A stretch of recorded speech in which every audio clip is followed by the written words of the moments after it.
We have to make sure that we're viewing ourselves the way that God views us. Because if not, we'll start viewing ourselves based on our mistakes. We'll start viewing ourselves based on our shortcomings. We'll start viewing ourselves based on flaws, something that we don't like about ourselves, something that our family done told us, something that your mom or dad told you about yourself and it just always bothers you. You'll start viewing yourself and labeling yourself through those things, and that's not your true identity. Your true identity comes from God. And so this is why you have to know who God is in order for God to show you who you are. And this is when I just started going on my journey. Okay, God, I want to know you for myself. You know, I know my mom serve you. I know my dad serve you, my sisters and my brothers and my family, God. But in order for me to serve you, God, I want that relationship with you myself.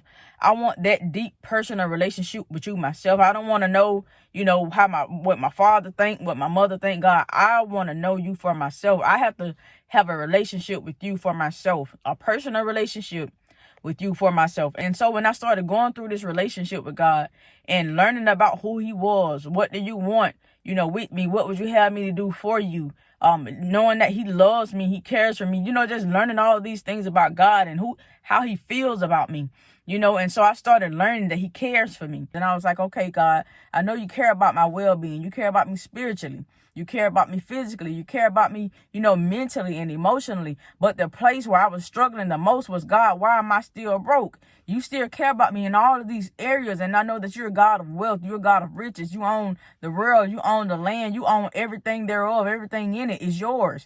Everything is yours. You made the world. You made everything in it, God. But why am I still struggling financially? You have told me that you shaped me in your own image and in your own likeness. You made me. You're my father. And so, you're going to look like your father and your mother. You may look like one, you may look like the other. And sometimes you may have resemblance of both of them. And so it's the same way. I was like, God, okay, you told me that you made me in your own image and in your own likeness. You know what I'm saying? Like your very nature. I have that nature. Your very character. I have that character. But why am I struggling in this area? Why am I struggling in my finances? And then it just reminded me of the verse that says, I am God. I'm the Lord your God, and I have given you the power, given you the ability to obtain wealth. So that just let me know that God has given me that control over my life. And even though God has ultimate control, he has given us control over the earth. That's why he gave, when he gave mankind dominion to rule over the earth and have dominion over the earth and everything in it. So everything over the earth, we have control over it already. So that's just like God saying, hey, I'm going to give you control over everything in the earth. You have to think about money is in the earth. Treasures are in the earth.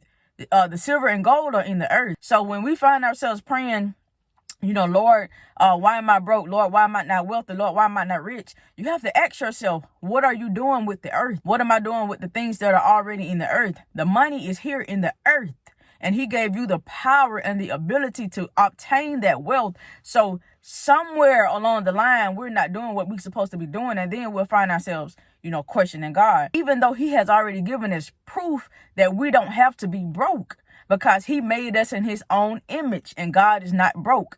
God is not a broke God. God is not a God of lack. God is a God of riches and glory and majesty. God is a big God. He's a huge, everything is his. In the earth, in the heavens, everything is his. And he made us in his own likeness and in his own image. We are his children. So why would we be poor? Why would we suffer? Why would we lack? Why would we not resemble our father? And that's when I started saying, okay, God, it's something I'm obviously not doing. And so that's when I started doing the work. And I found out that the main thing was my mindset. Nothing about your life will be set right if your mind is not in the right place. And so I started doing the mental work. I started getting all beliefs and all limitations and all unbeliefs, things that I didn't think I could do. I started doing affirmations. I started telling myself that I can do anything I put my mind to. I have the ability to create wealth. You have to tell yourself these things, or if not, you will believe whatever. You will fall for whatever life has to offer you. Whatever your family offers, that's what you will take. Whatever your job offers, that's what you'll take. But when you allow yourself to find out who you really are in God, you will not settle for anything, because God's word said that he has given us, me and you, the power to obtain wealth. And so if he didn't plan for us to be wealthy, he wouldn't have said it. He wouldn't have given us the power to create it. He wouldn't have given us the power to obtain it. He wouldn't have even put the desire in your heart for it if he knew that you couldn't obtain it. So that's just the proof right there. So a lot of this stuff is we have to get our minds right, number one. Number two, we have to find out who God says we are, not who we say we are, not who our feelings say we are, not who our mom, dad, preacher, cousin, auntie, uncle, not who they say we are, but who God says you are.